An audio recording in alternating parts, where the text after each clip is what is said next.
ìṣẹ̀ṣe ẹ̀sìn nìyẹn, ìmọ̀le ẹ̀sìn, kristẹni ẹ̀sìn, àṣà ń ṣẹ̀sìn, àṣà ń ṣèṣẹ̀ṣe, àṣà ń ṣe mùsùlùmí, yìí ṣe kristẹni.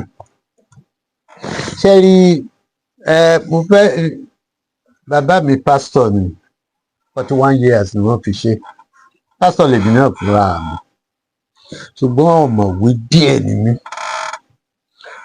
mo ka ìwé kan tí pòfẹ́sọ̀ Afọlábí Òjó kọ 1967, wọ́n pè ní Yorùbá Palaces. mo sì ka ọ̀kan tí pòfẹ́sọ̀ Mábògùjẹ́ kọ, that was about 1980 something, wọ́n pè ní Yorùbá Towns. nínú ẹ̀ ẹ bá fẹ́ sọ̀rọ̀ palace, nǹkan tí palace wà fún lẹ́sẹ̀ máa mọ nǹkan tí ọba jẹ́. nílẹ̀ Yorùbá kí ni róòlù ọba? He was political leader and he was spiritual leader. He was also economic leader. wọ́n ṣe máa ń pè wọ́n ní ọlọ́jà. Òun ló wà in charge of coordinating development businesses. ìyẹn náà ṣe máa ń gbé ọjà síwájú palace and ọlọ́jà. Now he was political head. òun ló fi jẹ́ pé inú palace yẹn ó lè jógbó nínú wọn pè ń bò míì, kì í ṣe gbogbo Yorùbá ni wọ́n ti ní ògbóni. ní Ọ̀yọ́ wọn ò ń lo ògbóni, Ọ̀yọ́ Mèsì ni wọ́n ń lò. ní Abẹ́òkúta wọn ò ń lo ògbóni. ní Ìjẹ̀bú wọn lè máa lo ṣùgbọ́n ó kàn máa lo ògbóni. ní àdúgbò tèmi gbogbo Èkìtì ẹ kò síbi tí ọba ti ní ògbóni, bọ̀ wọ́n ní àwọn olóyè bíi 5 bíi 6 tán máa jọ ń jókòó papọ̀ tí wọ́n máa ń ṣe administration of the town. nígbà tí òyìnbó dé sí Abẹ́òkúta, they were shocked pé Aláké ní olóyè 12, olóyè kọ̀ọ̀kan ló sì ní responsibility iṣẹ́ tó ń ṣe. ó lè jẹ́ agric, ó lè jẹ́ trade. They were shocked. So he was spiritual leader. ó lè má jẹ́ òun ló máa lead, but ẹ wo orí Ifẹ̀ ń sìn, there are 401 shrines ní palace yẹn. kì í ṣe Ọọ̀ni ló máa bọ́. each shrine ló ní ẹni tí ń bọ̀. kò sí ọjọ́ kan nífẹ̀ẹ́ tí wọ́n ń rúbọ àfọjọ́ tí Ọọ̀ni bá kú. ìtàn tí ẹ̀ ní tó bá wàjà tí ẹ̀ ní láti provide fún wọn, ẹ fẹ́ lọ ṣe nǹkan tẹ́ fi ṣe ni, nǹkan tẹ́ fi ṣe ni. so ìyẹn ló fi jẹ́ spiritual leader.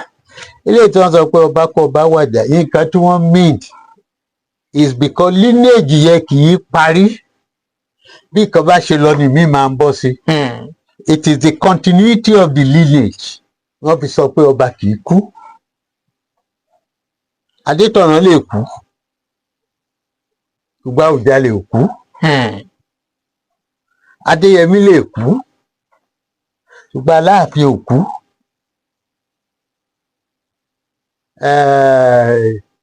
Ṣọ̀ún tó lọ yẹ, mo ti gbàgbé orúkọ, Gbàdàmọ́sí àbí nǹkan. wọ́n lè kú, ṣùgbọ́n Ṣọ̀ún ò ń kú. ọba kì í kú. nǹkan tí Yorùbá ń sọ yé wọn. human being máa kú, ṣùgbọ́n institution ọba kò lè kú. òun náà ṣe ń sọ pé ó wàjà. is the continuity in the lineage. Now àwọn olóyìnbó máa ń pè kíní kan belief system. nǹkan tí àwọn èèyàn kan bá gbàgbọ́ òun ló ń jẹ́ belief system wọn. belief system yìí òun la fi ń jẹ́ Yorùbá. nǹkan tá a nígbàgbọ́ sí ó yàtọ̀ sí ti Ìgbò. ó yàtọ̀ sí ti Fúlàní àbí Haúsá. Ṣùgbọ́n nǹkan kan wà ní ti Yorùbá nígbà tí àwọn Mùsùlùmí ló kọ́ dé, tó Mùsùlùmí délẹ̀ Nàìjíríà, ó délẹ̀ Yorùbá kó tó dé Sókótó. Kì í ṣe Danfódò ló Mùsùlùmí wá. Málì ni wọ́n ti mú Mùsùlùmí délẹ̀ Yorùbá, ọ̀nà wọn ṣe ń pè ní ẹ̀sìn ìmọ̀le. Àwọn Malians ló wá. Tí a ti ń lọ sí Mẹ́kà nílẹ̀ Yorùbá, a ti máa lọ 14th century. Gbọ́ ni Sultan dé. Nígbà tó dé, àwọn kan gbà á. Ó bẹ̀ sí affect belief Yorùbá. Islamic belief system lórí Sharia ló wà. Is based on Sharia. Olóbi jẹ́ pé bí Saudi ṣe lajú tó yẹ tí wọ́n dẹ̀ lọ́ba, àwọn nǹkan kan wà tóbìnrin ò lè ṣe, tókùnrin ò lè ṣe nítorí Sharia ní belief system. Bí Dubai, Abu Dhabi, Qatar, Bahrain wọ́n ṣe lajú tó yẹ, àwọn nǹkan kan wà tó ò lè ṣe Dubai. O lè gbé girlfriend lọ sí hòtẹ́ẹ̀lì ní Dubai, kò possible. Tí wọ́n obìnrin bá máa wọlé nítorí òfin Sharia ni, gbọ́dọ̀ jẹ́ ìyàwó ẹ̀. Òfin Sharia yẹn òun ló govern bẹ́ẹ̀ ṣe lè incorporate business ní Dubai. O lè dá business lẹ́yìn Dubai kó má fọmọ Dubai sí, nítorí pé ìgbà tó bá kú ọmọ Dubai yẹn ní ó jogún ẹ̀. That is based on Islamic succession. Bọ́n ṣe lajú tó yẹ, wọ́n abandon ni. Gbà tó yá Kìrìsìtẹ́nì dé, à ń wọ coat, à ń di tie,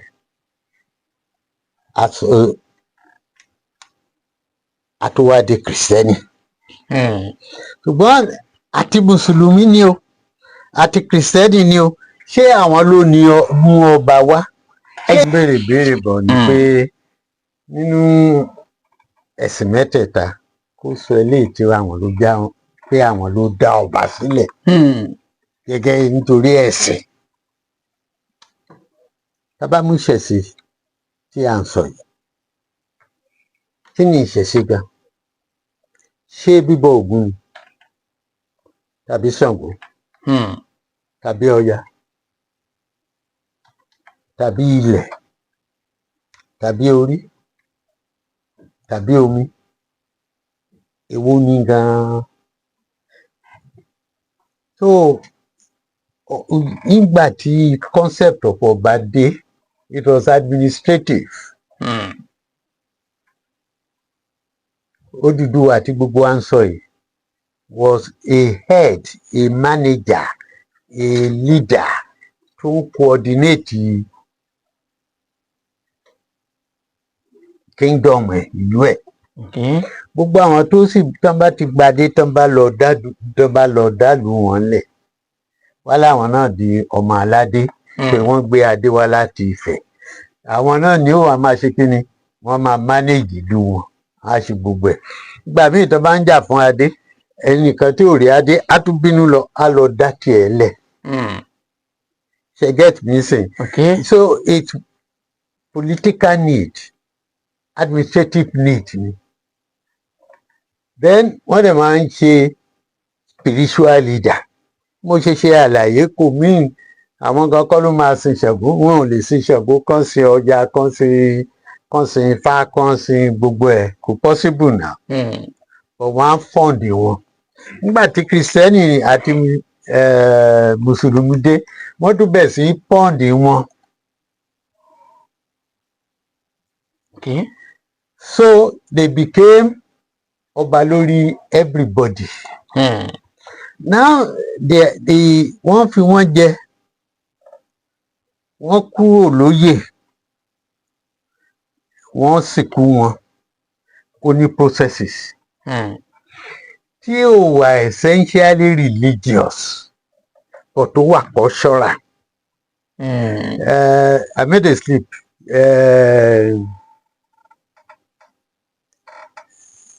Òṣùgbó àti what's the other kí lorúkọ tó ń jẹ́ ìbáyìí Ògbóni wà ní Abẹ́òkúta. They were a society, they were a band of people. Iṣẹ́ tí wọ́n wà fún was to enforce justice. Checks and balances. Láti make sure pé nìkan they were not a spiritual body. Nígbà tó bẹ̀rẹ̀ o, if they were that spiritual, kí ni Venerable Ògúnbíyì wá ń bẹ̀? Was an archdeacon of the Anglican Church. Tó dẹ̀ jẹ́ pé tẹ bá dé headquarters wọn ẹ̀rí hall ẹ̀ ń bẹ̀, Venerable Ògúnbíyì hall. So it was not essentially spiritual. It was social justice. One enforce order. One make sure that nobody exceeds. But because there is secrecy, a lot of people attribute things to them. I don't know the details.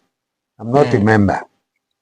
But so ìgbà tí mo try láti sọ ni pé ipò ọba gan ó ń serve coordinating role ni. And of course, anybody can be. Ọlọ́ya lè jẹ́, oníṣàngó lè jẹ́, onímọ̀lé lè jẹ́, oníkìrìsìtẹ́nì lè jẹ́, ológun lè jẹ́, onífá lè jẹ́. Tí wọ́n bá wá fẹ́ ṣètò ìsìnkú.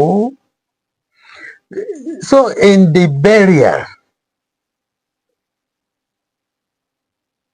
burial, nobody will be able to tell us pé nílẹ̀ Yorùbá o, all kinds of people wà, wọ́n ní wọ́n gé orí wọn ni. Ṣé ọba between Olúwo tó wà ń bẹ̀ yìí and the last one, there was more than 1 year. Wọ́n kórìí ẹ̀ pamọ́ àbí wọ́n gbọ́kàn ẹ̀ pamọ́ sínú fridge. There are towns tó jẹ́ pé for 30 years wọ́n lè má jọba. Ṣé wọ́n wá gbé bọ́dì àti apá ọba yẹn pamọ́? Ṣé there is something in Yoruba land, mythology, tí a bá fẹ́ kán respect nǹkan, àá wíwú myth kan round ẹ̀. A fẹ́ kán máa respect àwọn ọba, wọn kì í ṣe orí, wọn kì í jẹun ní public, wọn ti ń jẹ́ ń sìn o. Láyé àtijọ́ nǹkan tó máa sọ ni wọ́n á ní kò sẹ́ni tó rí ẹnu òjìmọ̀ mọ́, kò sẹ́ni tó rí ọba mi tó ti ń jẹun public. It is just to make him sacred, look superior, so that a lè deserve respect. Pé wọ́n dọ̀bálẹ̀ fọ́ba àgbàlagbà 100 years, á dọ̀bálẹ̀ fọ́ba 20 years. Ṣé religion yẹn? Àbí just our culture? Jẹ́ kí n explain nǹkan tó ń try láti sọ. Tí Yorùbá ń ṣe wọ́n mọ̀ pé it's dirty kó jókòó sórí odó tó fi ń gúnyán. O lè lọ sósì. Tí wọ́n á sọ fún ẹ pé tó bá jókòó sórí odó yẹn, àrá máa ń sápa ẹni tó bá jókòó ni o. It is myth. Tí wọ́n bá fẹ́ gbé nǹkan kan lárugẹ, wọ́n build myth around him. But when you remove that myth, who is ọba? It's just like the councillor now. It's just like the council chairman. And in any case, it's not the best person ló ń jẹ ọba. It is not the most educated. The only thing tó fi ń jẹ́ ni pé bí comrade mi, ọ̀rẹ́ mi, àbúrò mi tó wà bí ó ya blood wà nú ẹ̀. Ó lè mú òun jẹ. Nígbà tí wọ́n fẹ́ sí gbogbo alárí bí wọ́n processes, wọ́n jẹ́ kárí processes. Àwọn kan gbà tó máa fẹ́ sí Queen Elizabeth. Àwọn kankan wà tí wọ́n ṣàlàyé fún wa. A rí ẹran kan tó ń rìn wá, a rí goat kan mẹ́. Nígbà tó fẹ́ jẹ Charles, a rí sheep funfun kan mẹ́. But it belong to the kí ni ìyẹn ṣe ń bẹ̀? Àwa ò mọ̀. Wọn ò ní torí pé they are so civilized tó má ṣe. Nígbà tí wọ́n dé time tó máa sin òkú Elizabeth, by their own tradition, ọ̀pá tó mú dání ẹ̀ ò ní ọ̀pá àṣẹ. Tó bá ti kan rí ènìyàn pa ni. tẹ́ bá dẹ̀ pọ́lú ẹ̀ dáadáa nígbà tó ti kán ọ̀pá ẹ̀ ló ti kúrò ní Queen Elizabeth kan wá ní our sister Elizabeth ó ti become an ordinary person. So àwọn nǹkan tí wọ́n fi yàtọ̀ sí èmi àti rẹ ní gbogbo nǹkan tí tá a kàn fi bò wọ́n láṣìírí. èmi believe pé reason tán fi ń ṣe ọba pọ̀ síbì kan is just also to honour them. It's the same reason tó fi jẹ́ pé wọn ò lè gbé pope tó kú ẹ kó gbé lọ sí Argentina tó jẹ́ ìlú ẹ̀ lọ. ṣùgbọ́n ẹ rí i wípé nígbà tó ń sin pope ẹ nígbà tí wọ́n porúkọ ẹ tí wọ́n fi sọ ní ìsàmì ìpínlẹ̀ mẹ́ta tí ò dá àwọn ìyẹn ni pé ó ti kú. ẹ rí i pé wọn ò wá pè ní torí àsìkò wọn ò pè ní pope mọ́ wọn á bẹ̀rẹ̀ sí ń pè ní Francisca orúkọ ẹ̀. So gbogbo kìíní wọ́n kàn fi ń yẹ wọn lé ni. So àwọn oníṣẹ̀ṣe ló ba gbogbo kìíní ìjẹ́ tó wá sọ di pé bẹ́ẹ̀ ni pé property wọn. No, an ọba belongs to all of us and kò dẹ̀ sí role tí wọ́n ń play ń bẹ̀. Mo fẹ́ káwọn oníṣẹ̀ṣe kan jáde pé tí ọba bá kú ìfalẹ̀ lọ dá ń bẹ̀ àbí Ṣàngó lọ ṣe ń bẹ̀ àbọ̀yálẹ̀ lọ bọ́ ń bẹ̀. Àwọn ẹ̀sìn tó bá wù ọba ló lè mú pé kí wọ́n fi sin òun àbí. èmi ò mọ bó ṣe ń sìn wọ́n tẹ́lẹ̀ but mo mọ̀ pé it was not based on religion. It was just based on culture. bí mùsùlùmí sìn ẹ ní gbé sínú coffin. That is their belief. Kìrìsìtẹ́nì yóò gbé tiẹ̀ sínú coffin àbí. Nígbà kan wọ́n máa ṣe mábù sí coffin sí grave yẹn nígbà tó pẹ́ wọ́n ní wọn ò ń ṣe máa ń sìn. So gbogbo yẹn their cultural pattern and nǹkan kan tá a dẹ̀ tó gbọ́dọ̀ gbà ní pé culture máa ń grow. bùbá ló wọ̀ yìí tí bá ṣe ń ràn ní 20 years so culture máa grow. So a gbọ́dọ̀ understand yẹn náà but a gbọ́dọ̀ demystify ọba. I don't know nǹkan tí argument be complex. mo pe kò sí religion ní burial àti ordination ọba as far as I know. oníṣẹ̀ṣe ò sì gbọ́dọ̀ impose ara wọn on it. and confuse the thing. a máa tẹ̀síwájú náà ni. ṣùgbọ́n káwọn ọba náà ṣọ́ra kó má di wípé nígbẹ̀yìngbẹ̀yìn question tí ẹni yẹn béèrè pé nínú democracy kí lẹ̀ ń ṣe. ẹ ṣeun.